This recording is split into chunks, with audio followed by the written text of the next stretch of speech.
Today I will teach you how to make 6 buttercream leaves using only 2 piping tips, a number 104 and a number 352.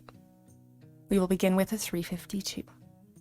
Resting the point on your flower nail, apply a steady amount of pressure while pulling back until the leaf is your desired length. Sharply pull away at the end to create a nice tip. You can make this wider by applying more pressure. Our second leaf will also use a 352 tip. So again, we will rest the point on our flower nail. Now applying a very steady amount of pressure, slowly pull up until it's your desired length, pulling away sharply at the end to create a nice point. These leaves are my favorite with daffodils, and I'll link that piping tutorial at the end for you. For our third leaf, rest the point of the tip on your flower nail. Holding it still, we're going to apply pressure, pause, move up slightly, apply more pressure, and continue doing this, tapering off towards the end and pulling away sharply to create a nice point. I really love the texture of this leaf. If you're enjoying this tutorial, I would appreciate so much if you would like or subscribe. Now we'll switch to a number 104 tip. So we're going to begin with the wide end facing out.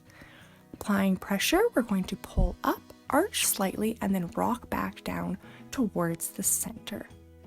And you can see here that using the wide end facing out gives you a smoother finish on the outside of your leaf. If you would like a more textured leaf, we will just flip our tip around so the narrow end is facing out. And again, we're going to apply pressure, pull up, arch slightly, and then pull back down towards that center point.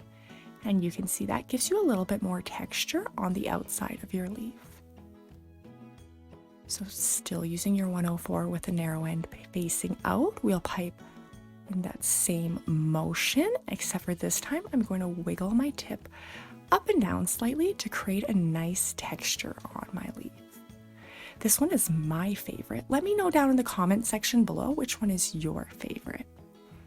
This leaf looks especially nice on a cake decorated with roses, and I'm going to link that piping tutorial here for you as well. I'd appreciate so much if you would like or subscribe, and don't forget to join me next week.